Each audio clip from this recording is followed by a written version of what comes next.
राष्ट्रीय युवा दिवस है और दुनिया को धर्म और अध्यात्म का पाठ पढ़ाने वाले स्वामी विवेकानंद जी की जयंती भी है। उनका ये पार्क बरेली स्मार्ट सिटी में बना हुआ है, लेकिन इस पार्क की दुर्गति आज उनकी जयंती पर भी ठीक नहीं हो पाई। कहाँ गए स्मार्ट सिटी के जिम्मेदार अधिकारी? कैमरे की नज़र से दिखा रहा हूँ संपूर्ण हाल इस पार्क का।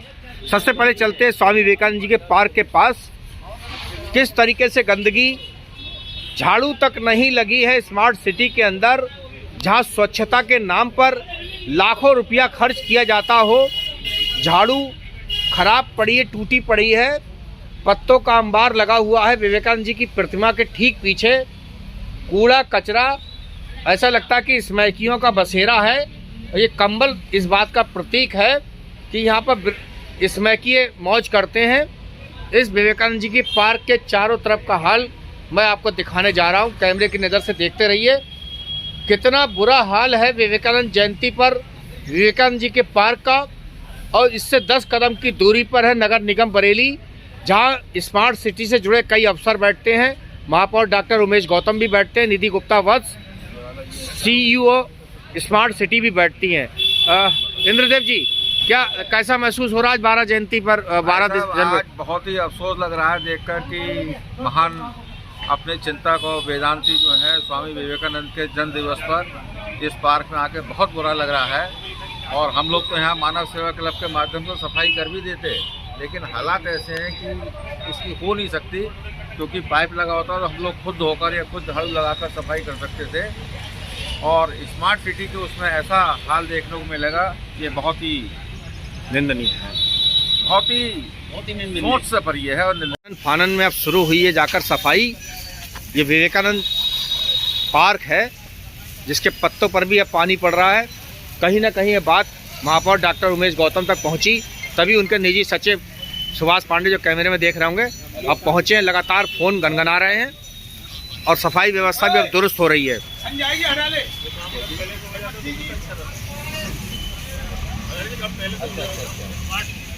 के निजी सचिव सुभाष पांडे पहुंचे हैं और साथ ही साथ देख रहे सफाई कर्मचारी भी एकदम उनके पीछे पीछे आए हैं। शायद लगता है इस पार्क की बदहाली की जानकारी महापौर डॉक्टर उमेश गौतम को जरूर मिली होगी, तभी उनके निजी सचिव खुद पूरी टीम लेकर पहुंचे हैं।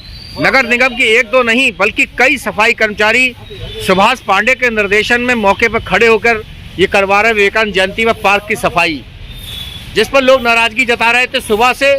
इस पार्क में झाड़ू नहीं लगती, वही स्वामी विवेकानंद जी के पार्क पर उनकी जयंती के अवसर पर 1-2 नहीं बल्कि कई सफाई कर्मचारी पहुंचे हैं और लोग महसूस कर रहे हैं कहीं ना कहीं ये बात महापौर डॉक्टर उमेश गौतम के कानों तक जरूर पहुंची होगी, तभी उनके निजी सचिव डॉक्टर सुभाष पांडे जी आप एकदम पहुंचे हैं, पूरी टीम भी आपके पीछे पीछे आई है। क्या अचानक जानकारी मिली आपको? हाँ, मुझे तुरंत अभी सूचना मिली, 1 मिनट हुआ है केवल। तो मैंने जो भी सफाई इंस्पेक्टर थे उनको बोला कि यहाँ पर आज लोग आ रहे हैं माल्यार्पण करने के लिए, तो नगर निगम से सटा हुआ पार्क है, कम से कम इसकी व्यवस्था तो दुरुस्त रखनी चाहिए। तो उन्होंने अपनी कुछ बताया कि मैं अभी 2 मिनट के अंदर वहाँ भेज रही हूँ, लेकिन मैं पहुँचा हूँ तो मेरे साथ साथ के कर्मचारी पहुँच गए हैं। कार्य अच्छा किया है, लेकिन क्योंकि सफाई हो नहीं रही थी, ये गलत बात है, इसका संज्ञान लिया जाएगा। मेयर साहब को इसकी जानकारी हुई है, मेयर साहब ने मुझे जैसे ही फ़ोन करा मैं तुरंत पहुँचा हूँ और सफाई कर्मचारी भी मौजूद हैं। Thank you. हमें एक भी व्यक्ति अगर भूखा रहता है तो हमारा जीवन बेकार है। कोई भी व्यक्ति भूखा ना रहे, उसकी हमें सेवा करनी चाहिए, दीन दुखियों की सेवा करनी चाहिए। हमें वो सब काम करने चाहिए जिससे किसी को कोई परेशानी ना हो। स्वामी विवेकानंद जी का जीवन सभी के लिए प्रेरणा स्रोत है। स्वामी विवेकानंद जी एक ऐसे आदर्श पुरुष थे जिन्होंने सभी लोगों के लिए एकजुटता में बांधने का प्रयास किया।